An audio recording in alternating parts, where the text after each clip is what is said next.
안녕하십니까. 추설부 경제부의 박사이자 방현철입니다. 방현철 박사의 월스트리트 본격적으로 시작해 보도록 하겠습니다. 오늘은 2023년 전망과 전략에 대해서 얘기 나누는 특별한 시간을 가져보도록 하겠습니다.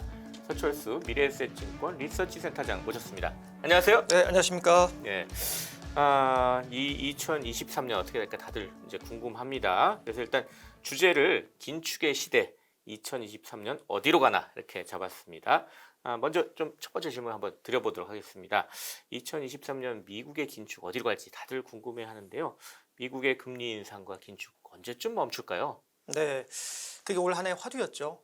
근데 이제 내년도 긴축이 언제 멈출까라는 큰 그림을 한번 잡아보기 위해서 네. 2022년도의 특징과 2023년도의 큰 그림을 그림을 통해서 한번 설명을 좀 드리도록 좋습니다. 예. 네, 예. 좀 복잡하니까요. 예. 먼저 간단하게 설명 그림 보이시죠? 예. 그림 1가 나와 있는데 지금 화살표는 영향을 미치는 방향을 뜻하고요. 네. 검정색은 조금 더 직접적인 영향, 그리고 회색은 약간 간접적인 2차 영향이 되겠습니다. 예. 그리고 플러스는 높이는 방향이고요. 음. 마이너스는 낮추는 방향입니다. 예. 그림에서 보시는 것처럼 22년도의 화두는 인플레였고요. 예. 그래서 인플레가 당연히 왼쪽에 금리를 높이고 또 금리가 달러 강세를 만들고 그렇고요. 또 예. 달러 강세 주가에 썩 좋진 않았죠. 그래서 마이너스를 표시한 것이고 또 금리가 주가에 바로 또 큰 폭의 마이너스 영향을 미쳤던 것이죠. 그래서 근데 이와 같은 금리가 또 오른편 한편으로는 경기에도 마이너스 영향을 줬죠. 근데 이제 이와 같은 것들이 이제 2022년도의 전반적인 이제 큰 흐름이지 않습니까? 예. 특히 금융 시장에서 금리가 높아지는 것, 그건 인플레 때문에도 당연히 높아지지만 연준 같은 중앙은행들이 그 부분을 더 강화시켰죠. 네.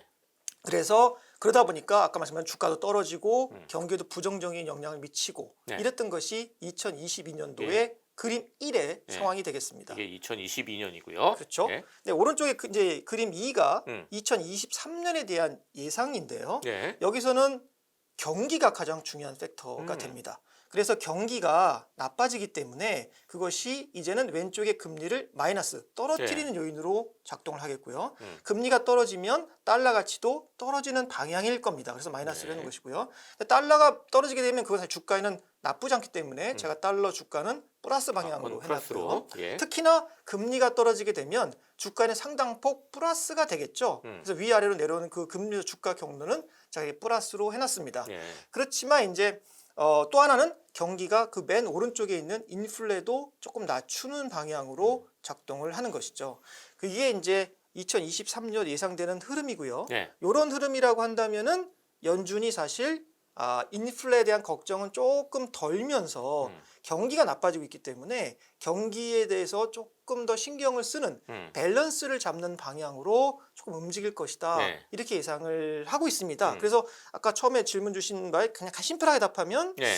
2023년도 상반기에는 연준이 긴축을 멈추지 않을까. 그리고 빠르면 하반기에, 늦으면 연말로 가면서 인하 쪽으로 갈 가능성도 없진 않겠다. 예. 이런 생각을 하고 있습니다. 예. 그렇다면 뭐 이런 큰 총론을 말씀해 주셨으니까 좀 이 중에서 뭐 몇 가지 이슈들 한번 네. 짚어볼게요. 먼저 인플레이션. 이게 네. 사실 2022년 그 상당히 증시를 짓눌렀던 요소잖아요. 이제 앞으로 어떻게 될지 사실 인플레이션 전망하고 지금 맞물려 있는데 네. 미국의 인플레이션 어떻게 좀 보고 계세요? 방금 이제 조금 개론적으로는 말씀을 드렸습니다만 방금 보여줬던 뭐 그림들로 인해서 인플레는 조금 안정이 될 것 같은데 조금 더 구체적으로 말씀드린다면 다음 그림, 네. 그림 3을 통해서 조금 더 시각적으로 직관적으로 표현해 드리겠습니다. 예. 그림 3을 보시면요. 그림 3에서 파란색 선이 연준이 보고 있는 물가 지표가 되겠고요.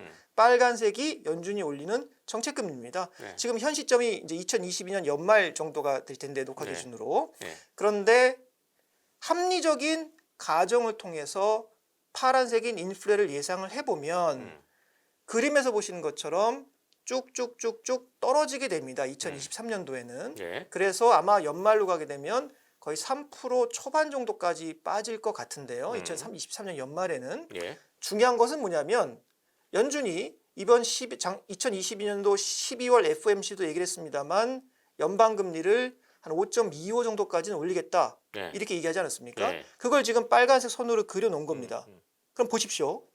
보시면 네. 2023년도에 들어가게 되면 빨간색인 정책 금리가 파란색인 물가보다 음. 더 높게 됩니다. 크로스가 일어나네요. 그렇죠. 예. 크로스가 일어나죠. 음. 그 얘기 뭐냐면은 이제는 실질 기준으로도 우리가 이제 금리라는 게 명목도 있고 실질인데 네. 물가보다 더 높아지게 되면 실질 금리가 플러스가 간다는 소리고요. 네. 지금 그 제가 퀘스천 내놨습니다만 이 정도 된다라고 한다면은 연준 입장에서도 그 정책 금리가 물가 대비해서 조금 지나치게 높은 상태가 될 수가 있습니다. 그게 이제 저희가 말씀드리는 상반기는 그럼 이제는 좀 5.5%든 5.25든 이 수준에서 멈추고 조금 상황을 예의주시하다가 네. 하반기로 가면서 연말로 가면서 파란색과 빨간색 두 선의 갭이 너무 커지게 되면 그러면 빨간색인 금리를 조금씩 내리는 쪽으로 바뀔 수 있겠다라는 게 시장에서 얘기하고 있는 이른바 피벗이죠. 예. 그게 내년 하반기 음. 연말 정도 가면 나타날 수 있다. 그렇게 보고 있습니다. 인플레이션은 이제 연말쯤 되면 한 3% 초반까지 떨어지고 뭐 대략, 그러면서 네. 이제 연준의 피벗도 나타날 것이다. 뭐 이렇게 말씀하셨는데 금리 인상 일단 뭐 어느 수준에서 멈추더라도 이 경기 침체 아까 제일 처음에 말씀하셨던 경기 우려 네. 이게 남아 있잖아요. 네. 일각에서는 1970년대식의 스태그플레이션 올 것이다. 뭐 이런 얘기도 하는데 이건 어떻게 좀 보고 계세요? 논란이 좀 있는 이슈입니다만은 글쎄요, 저희가 보기에는 70년대 스타일의 스태그플레이션은 가능성이 낮다라고 보고 있습니다. 그 당시는 중요한 두 가지 사건이 있었는데 네. 하나는 잘 아시는 것처럼 불태환이 중단됐죠. 네. 닉슨이 아시는 것처럼 이제 태환을 중단했죠. 네. 그래서 이제 금으로 다 바꿔주던 그렇죠. 걸 이제 그냥 안 중단했죠. 바꿔주고 그러면서 예. 기본적인 이제 인플레 압력이 생기던 차에 오일 쇼크가 났습니다. 지금 이제 그 당시 상황은 조금 그런 것들은 없는 상황이기 때문에 다시 한번 큰 전쟁이다 이런 것만 예외적인 상황만 아니라고 한다면은 70년대 스타일의 스태그플레이션 가능성은 낮다. 네. 다만 우리가 2010년도에 코로나 직전에 2010년대에는 이른바 디플레이션 압력이 되게 크게 작동을 했었습니다. 네. 기억하시겠습니다만 한 3, 4년 전만 하더라도 유럽의 금리, 국채 금리의 3분의 2가 마이너스에 달할 정도로 네. 이제 그런 시대는 끝났다고 봅니다. 그래서 2010년대에 비해서는 물가나 금리가 조금 레벨이 이렇게 올라온 상태일 것 같다. 하지만 70년대 같은 그 높은 물가와 경기 침체는 스태그플레이션은 아닐 것 같다. 이렇게 보고 있습니다. 네. 그렇다고 하더라도 침체 그런 스태그플레이션까지는 아니더라도 기업 실적은 상당히 좀 악화되는 것 같아요. 예. 그리고 일각에서는 기업 실적 악화되는 건 아직 주가에도 반영이 안 돼 있다. 뭐 이런 주장을 하시는 분들도 있습니다. 기업 실적 이쪽은 어떻게 될 것으로 좀 보십니까? 박사님 말씀처럼 사실은 기업 실적에 대한 우려가 있습니다. 그리고 실적이 발표될 때 말하자면 내년도 초반에 올해 2022년도 4분기 실적이 2023년도 초반에 나올 때 또 네. 23년도 1분기 실적이 나올 때 그래서 그 기간 동안은 한 개, 두 개 정도 분기 동안은 기업 실적이 시장이 예상했던 것보다도 네. 더 나쁠 리스크는 있습니다. 네. 그러니까 2023년 상반기 중에 그런 일이 벌어질 가능성이 있다는 그렇죠. 거죠. 지금 그림 4를 잠깐 네. 보시면 그림 4에 미국 기업 S&P 500의 마진율, 이익률을 보여드리고 있는데 이미 네. 정점을 치고 그림 4에서 보신 것처럼 떨어지기 시작을 했죠. 이 부분이 기업의 영업 이익률 뿐만 아니라 EPS 증가율에도 당연히 시차를 두고서 영향을 줄 겁니다. 네. 다만 조금 그 긍정적인 부분도 말씀을 드린다고 한다면은 지금 그림 5에서 보시는 것처럼 이거는 이제 2022년도뿐만 아니라 2023년도에 EPS 전년 동기 대비 증가율의 추이를 보여드린 게 빨간색 선이 되겠습니다만 그 선이 22년도 4분기, 23년도 1분기 요즘을 바닥으로 해서 조금씩 23년도 하반기에는 올라가는 그림입니다. 점점 나아지는 모습이네요. 네, 그렇죠. 요거랑 그다음에 앞서 말씀드린 것처럼 연준이 23년도 상반기에 긴축을 멈출 것이라는 그 기대감 그런 것들이 이 실적의 쇼크를 어느 정도 상쇄해 주면서 버팀목이 되지 않을까 23년도 상반기에는 그렇게 기대를 하고 있습니다. 그래서 그런지 몰라도 모건 스탠리, 골드만삭스 이런 월가 금융회사들이 지금 미국 장세를 예측하는 게 상저하고 상반기에는 낮고 하반기에는 높아질 거다 이렇게 예측을 하고 있는데 미국 주가 흐름 어떻게 좀 예측하고 계세요? 저희도 뭐 큰 틀에서는 이제 비슷합니다. 방금 말씀드렸던 것처럼 그림 5 그러니까 이제 상반기에 조금 나쁘지만 뒤로 가면서 올라갈 것이라고 예상하는 가장 중요한 근거가 되겠고요. 예. 그다음에 하반기에 조금 더 나아질 수 있다라고 보는 거는 앞서도 말씀드린 것처럼 하반기는 드디어 금리 인하에 대한 기대가 나올 수 있다는 네. 것이죠. 그런데 금리 인하라고 하는 게 경기가 너무 나빠서 금리를 인하하는 거라고 한다면은 주식에 그렇게 썩 좋지 않을 수도 있습니다. 하지만 금리 인하라고 아까 제가 방금 보였던 이 그림 3에서 보시는 것처럼 네. 경기가 꼭 나빠서 금리를 인한다기보다는 경기는 그럭저럭 바닥을 치고 천천히 올라가지만 물가가 제법 떨어지면서 그 물가를 감안했을 때 기준금리가 정책금리가 너무 높기 때문에 그거를 정상화하는 정도의 금리 인하라고 한다면은 네. 그러면 주식에도 나쁘지 않고 네. 오히려 유동성 개선 효과가 생기니까 그런 부분에서는 하반기 주가가 조금 더 모멘텀을 받을 수 있는 환경이다. 이렇게 보는 것이죠. 하반기에 좀 기대를 좀 해볼 수 있는 그런 얘기인 것 같습니다. 그렇다면 이제 미국 성장주 이건 어떻게 될 것인가 이게 가장 궁금한데 우리 또 서학개미들 미국 성장주 테크주에 투자를 많이 했어요. 근데 미국 금리 인상으로 가장 큰 타격을 받은 부분이 또 테크주 성장주 아닙니까? 그렇습니다. 이거 어떻게 봐야 되죠? 기대를 계속 해야 되나요? 방금 말씀 주신 네. 거에 일부 답도 있습니다. 네. 2022년도에는 금리 때문에 워낙 가장 큰 타격을 받았기 때문에 23년도에 금리가 인플레랑 같이 조금씩 안정이 되는 방향이라고 한다면 반대로 이제 수혜를 조금 입을 수 있는 환경이 되겠죠. 네. 하지만 모든 성장주에 대해 다 추천을 하는 것은 아니고요. 이제는 성장주, 기술주, 혁신주 안에서도 실적이 실제로 뒷받침이 되는 네. 이른바 퀄리티 주식에 대해서만 저희가 조금 더 좋게 말씀을 드리고 있습니다. 네. 예전처럼 유동성이 다 좋을 때는 먼 미래 꿈이나 뭐 비전 이런 것만으로 올라가지만 지금은 실적이 반드시 뒷받침이 된다고 보고요. 네. 그건 이따 조금 더 뒤에 자세하게 말씀드리겠고 네. 또 하나 장기적인 관점에서는 지난 99년도 말에 90년대 말에 IT 버블이 깨지면서 네. 그때 궁극적으로는 옥석이 가려졌듯이 네. 지금도 기술주 혁신주들 안에서는 이런 경험을 통해서 또 옥석이 가려지는 옥석이 그런 가려지고 있다. 국면으로 이해하고 있습니다. 예.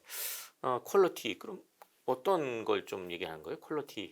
퀄리티라는 게 이제 실적이 뒷받침이 되는 거니까요. 네. 앞서 말씀드린 것처럼 기업의 매출이나 혹은 영업이익이나 혹은 끝으로 EPS나 이런 것들이 숫자로 나와줘야 된다는 거죠. 많은 혁신 기술주 중에 일부는 지금은 실적이 안 나오지만 먼 미래에 나올 거야. 네. 이렇게 해서 올라갔던 주식들도 좀 있습니다. 네. 그런 것들은 조금 어려울 수 있다는 거죠. 계속해서. 또 하나 이제 이슈가 이제 지정학적 리스크 2022년에 뭐 러시아 우크라이나 전쟁이니 뭐 미중 갈등이니 하면서 지정학적 리스크가 꽤 컸어요. 이게 2023년은 어느 정도 좀 우리가 투자를 할 때 지정학적 리스크를 감안을 해야 될까? 이것도 궁금합니다. 지정학적 리스크는 이제는 거의 상수로 보입니다. 음. 특히 코로나도 그랬지만 러시아 우크라이나 전쟁을 지나면서 이거는 앞으로 뭐 1, 2년의 일이 아니라 쭉 갈 수 있는 특히 이제 미국과 중국이 이제 새로운 국면으로 들어가지 않았습니까? 상호 간의 협력과 견제, 종합적인 이제 경쟁이 되겠죠. 이런 것들을 같이 해나가는 관계로 보이는데요. 그래서 이것도 이제 저희가 조금 더 주목하는 포인트는 이와 같은 지정학적 변수를 감안했을 때 네. 과연 우리가 어떤 쪽에 조금 더 돈을 버는 입장에서는 어디에 조금 더 집중을 해야 되냐? 저희는 두 가지라고 봅니다. 하나는 지정학에 따라서 글로벌 공급망이 재편되고 있기 때문에 네. 거기에 수혜를 보는 업종. 그리고 두 번째는 경기가 그렇게 아주 좋은 건 아니니까 이럴 때 실적을 내기 위해서는 정부의 정책 지원이 집중되는 섹터.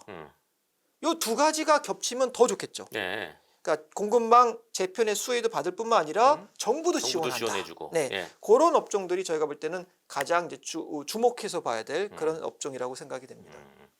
자 이제 쭉 우리 얘기를 좀 정리해 볼 시간이 됐는데요. 그렇다면 2023년에 제시할 수 있는 글로벌 증시 투자 아이디어 이런 건 어떤 게 있으실까요? 같은 맥락에서 제가 이것도 그림 하나 보여드리면서 설명을 올리겠습니다. 여기 이제 그 세 개의 원이 이렇게 벤 다이어그램이 있는데요. 네. 방금 말씀드렸던 지정학, 지어폴리틱스라고 하죠. 이것이 이제 뭐 상수다 이렇게 말씀을 드렸고 또 그것의 의미는 글로벌 공급망의 재편에 이라는 것으로 산업에 나타납니다. 그리고 왼쪽 아래 나와 있는 그림이 ESG죠. 이것도 몇 년 전부터 글로벌리 매우 중요한 투자 컨셉이 되었고요. 예. 오른쪽 아래의 테크놀로지, 이 기술 혁신은 저희 미래색 그룹뿐만 아니라 이건 자본주의 성장이라고 한다면 반드시 같이 가져가야 될 중요한 키 컨셉이 되겠습니다. 이러한 세 가지 컨셉을 동시에 만족시키는 제일 가운데 있는 영역, 이것이 예를 들면 전기차 배터리라든지 아니면 그린 에너지라든지 네. 뭐 이런 부분들이 가장 주목해 볼 만한 업종이 되겠죠. 이거는 잘 아신 것처럼 전기차 배터리 당연하게 테크놀로지 들어가겠고요. 네. 환경 관점도 당연하겠고 그다음에 최근 들어서는 배터리 공급망을 뭐 중국하고 이렇게 뭐 단절한다 이런 것 네. 때문에 지정학까지 들어오고 있는 것이고요. 그린 에너지도 마찬가지 문제입니다. 네. 그래서 저희가 이런 공통 분모 안에서도 빨간색 업종들을 가장 선호하고 있고 네. 그다음에 오른쪽에 보시면 반도체라든지 뭐 로봇이라든지 이런 분들도 미국을 중심으로 한 제조업 재건과 관련돼서 또 반도체 생태계를 별도로 구축해야 되는 그런 큰 투자와 맞물려 가지고 되게 주목해서 볼 네. 업종으로 생각을 하고 있고 결론적으로 저희는 GET 이 세 개 키 컨셉의 앞 글자를 따서 GET get 얻다 뭐 예. 사다 이런 거 아닙니까? 예. 그래서 get this idea 이런 관점으로 설명을 드리고 있습니다. 약자가 재밌네요. 네. GT 합하니까 get이에요. 네, 딱 네, 잡아라. 네, 이걸 네, 기회를 네, 잡아라. 네, 네, 뭐 그렇습니다. 이런 것 같습니다. 네. 자, 이렇게 해서 오늘은 서철수 미래에셋증권 리서치 센터장 모시고 2023년 전망하고 전략까지 이렇게 같이 얘기해보는 특별한 시간을 가졌습니다. 방현철 박사의 월스트리트 이제 거의 마칠 시간이 다 됐는데요. 마지막으로 저희 시청자 구독자 여러분께 짧게 마무리 인사 부탁드리겠습니다. 네, 사실 2022년도는 이례적으로 힘든 한 해였습니다. 연준도 인플레 전망과 정책금리 전망을 터무니없이 틀릴 정도로 그만큼 매크로 불확실성이 컸던 한 해였는데 2023년도는 이제 그러한 어떤 혼란 요인들, 코로나 후유증이라든지 전쟁의 여파라든지 이런 부분들이 조금 좀 진정이 될 것 같아요. 그래서 조금은 더 새로운 그런 희망을 갖고 출발할 수 있을 것으로 기대합니다. 응원하겠습니다. 예, 감사합니다. 지금까지 서철수 미래에셋증권 리서치 센터장 그리고 저는 조선일보 경제부의 박사이자 방현철이었습니다. 그럼 다음 시간에 또 뵙도록 하겠습니다. 새해 복 많이 받으십시오.